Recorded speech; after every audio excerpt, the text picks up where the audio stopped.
लोकसभा चुनाव को लेकर राष्ट्रीय लोकदल ने भी अपनी तैयारी शुरू कर दी है। पार्टी पश्चिम उत्तर प्रदेश में चौधरी चरण सिंह संदेश यात्रा निकालेगी।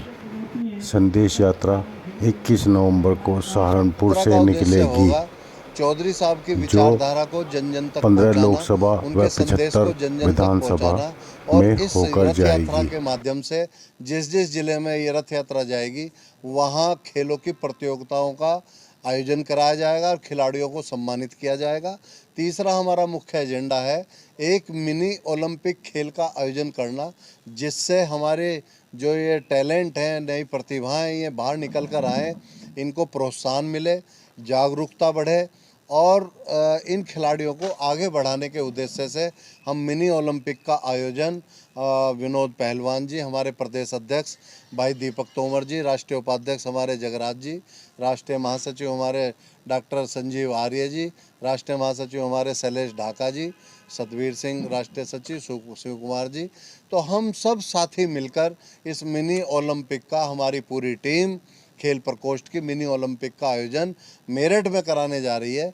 ये खेलों का महाकुंभ लगेगा, आज उसकी तारीख का ऐलान कर दिया जाएगा। तो इस खेलों के महाकुंभ में पूरे पश्चिमी उत्तर प्रदेश के खिलाड़ी प्रतिभाग लेंगे और जिसमें कम से कम जो है 15 खेलों का आयोजन इसमें किया जाएगा और ये खेलों का महाकुंभ मेरठ में ही आयोजित करा जाएगा। मुख्य एजेंडा आज का हमारा ये है। जो बता रहे हैं कि एक कार्यक्रम आप शुरू करने जा रहे हैं, जो गांव-गांव जाएंगे और खिलाड़ियों को प्रोत्साहित करेंगे, वो कितनी तारीख से शुरुआत होने जा रही है? ये 21 नवंबर से सहारनपुर से चौधरी चरण सिंह संदेश यात्रा निकलेगी और ये शामली बड़ौत होते हुए फिर मेरठ, मुजफ्फरनगर, बिजनौर, रामपुर, मुरादाबाद, हापुड़, बुलंदशहर, अलीगढ़, आगरा, मथुरा सब होते हुए गौतम बुद्ध नगर 23 तारीख को इसका समापन होगा। और ये हमारे पश्चिम उत्तर प्रदेश के 15 लोकसभा और 75 विधानसभाओं में हमारी ये रथ यात्रा जाएगी और हम गांव-गांव जाकर चौधरी साहब का प्रचार प्रसार करना चाहते हैं। हमारी जो ये न्यू जनरेशन है ये भूल चुकी है कि चौधरी साहब का योगदान इस देश के लिए क्या रहा, तो हम इसमें सबको बताएंगे। इसके लिए हम एक कैटलॉग, एक बुक तैयार करवा रहे हैं 6-7 पेज की, जिसमें चौधरी साहब का पूरा विवरण होगा, पूरी जीवनी होगी। चौधरी साहब ने कहाँ जन्म लिया, चौधरी साहब कब राजनीति में आए, कितनी बार मुख्यमंत्री रहे, देश के प्रधानमंत्री कब रहे, मंत्री कब रहे और मंत्री काल में, प्रधानमंत्री काल में, मुख्यमंत्री रहते हुए उन्होंने हमारे किसानों को क्या दिया, युवाओं को क्या दिया, इस देश को क्या दिया।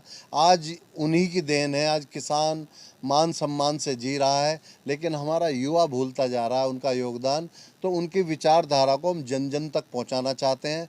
चौधरी साहब के जितने भी अनुयायी हैं उन तक हम ये संदेश पहुंचाना चाहते हैं, उनको इकट्ठा करना चाहते हैं कि उन तक ये संदेश पहुंचे और युवाओं से इस रथ यात्रा के माध्यम से हम आह्वान करेंगे कि चौधरी साहब के आदर्शों पर चलकर, उनकी नीतियों को अपनाकर एक नए भारत का निर्माण करें, एक नए सशक्त निर्माण करें और देश को आगे बढ़ाएं, उनकी विचारधारा पे चलें और चौधरी साहब के जो जीवन परिचय है, उनका जो जीवन रहा है हमेशा देश के लिए, उससे कुछ सीख लें। एक सवाल और है मेरा कि देख रहे हैं कि अब ये जो बेटियां जो सम्मानित की जानी हैं, आरएलडी के चीफ आ रहे हैं, लेकिन क्या वजह है जो इतना लेट आ रहे हैं? क्योंकि देख रहे हैं उसी दिन संजीव बालियान पहुंच गए, बाकी लोग भी पहुंच गए, तमाम लोग उसी दिन पहुंच गए, हालांकि आरएलडी के भी तरफ से भी लोग पहुंचे थे, लेकिन ये मतलब ये तारीख क्यों रखी गई है? कभी भी आके सम्मानित किया जा सकता है। वो लेट नहीं आ रहे।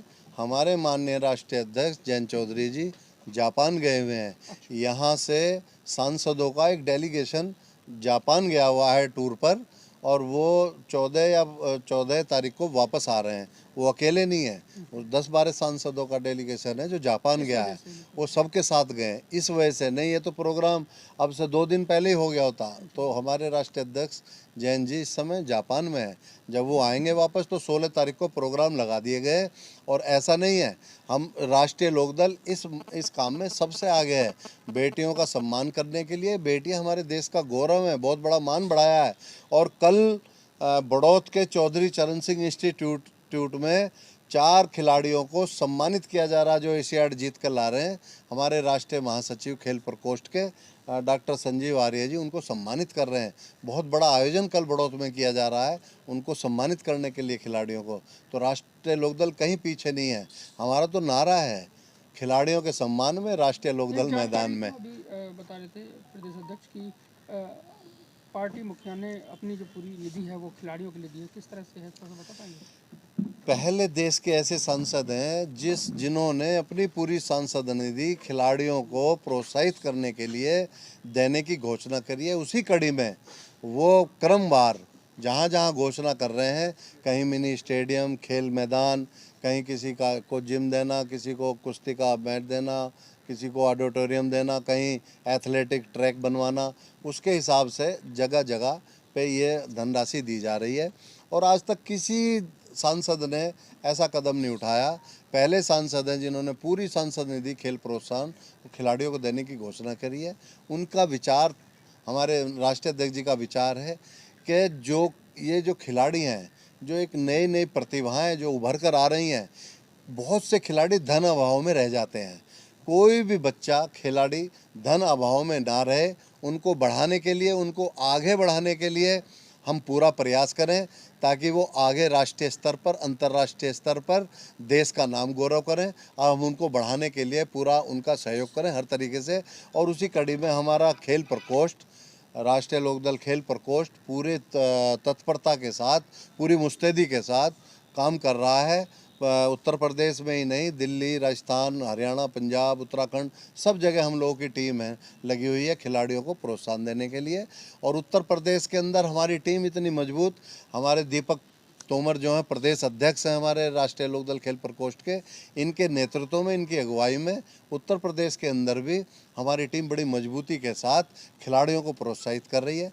कई एकेडमियाँ, स्पोर्ट्स एकेडमियाँ स्थापित कराई हैं और इनको बढ़ावा दिया जा रहा है। स्कूल कॉलेजों में खेलों को बढ़ावा देने के लिए हम प्रोत्साहित कर रहे हैं। तो हमारा खेल प्रकोष्ठ इसमें रात दिन लगा हुआ है। धन्यवाद।